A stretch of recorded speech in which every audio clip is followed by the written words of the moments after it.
I'm Narayanan, interventional radiologist from St Thomas's in London. I've been given the job to dive a little bit deeper into Javelin and talk about how I use it and the cases I find it useful in, and maybe some decision making.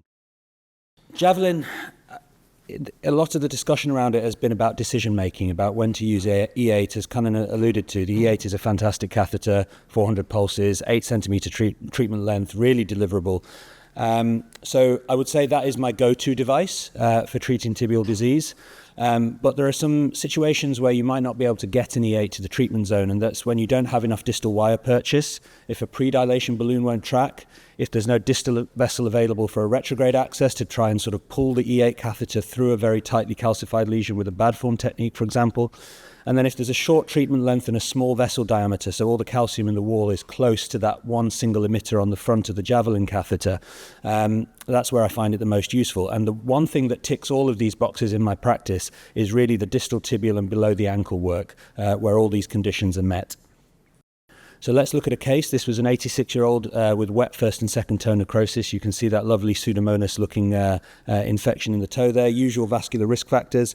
Lives with his kids, but pretty independent with daily activities, so some function to save here. And we're trying to avoid a major amputation in this case. Did this case with a few of my vascular surgical colleagues that you see there.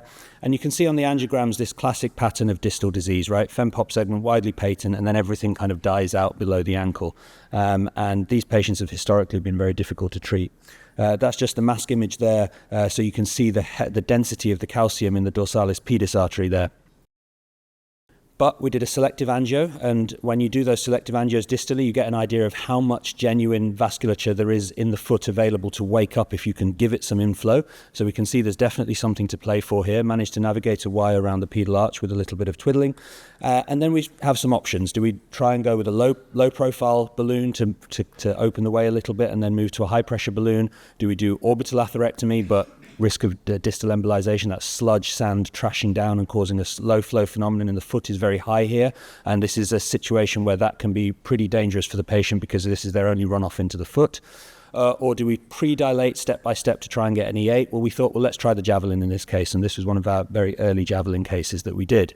So you can see we've got the wire around the arch, and we're just pushing forward, like gently applying forward pressure on the Javelin catheter while activating the emitter. And sometimes you need to use a whole cycle at one spot, or even 2 cycles at one spot to get through. And sometimes the catheter scoots past and gets to your next sort of roadblock, and then you spend a little bit more time working there.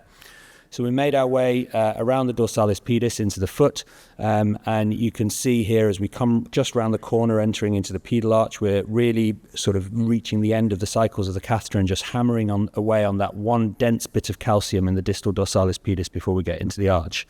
And the Javelin allowed us to deliver a 2 millimeter angioplasty catheter and dilate up the DP. Then we did some work with the E8 on the distal anterior tibial artery and coming across the ankle. And you can see there was a little bit of residual stenosis just as we crossed the ankle. So we treated that again with more cycles of IVL with the E8 catheter, and then an angioplasty balloon sized by IVUS, and ended up with this very pleasing result on the lateral and AP foot DSAs going into the foot. And you can see all that distal pedal vasculature now has some inflow and is really, really good flow. Took off the necrotic toes at the same sitting, and he had an eventful post-operative course. So he had an access site bleed, which was stented from a crossover access. He had a decompensation of his heart failure, which was managed medically. Then he developed an AKI, which was temporarily associated with a heart failure decompensation rather than the angioplasty procedure. And then he had a PR bleed when I was on call a few weeks later, and I embolized it with a coil embolization, a colonic diverticulum. And while I was there, he had recovered from the AKI, by the way.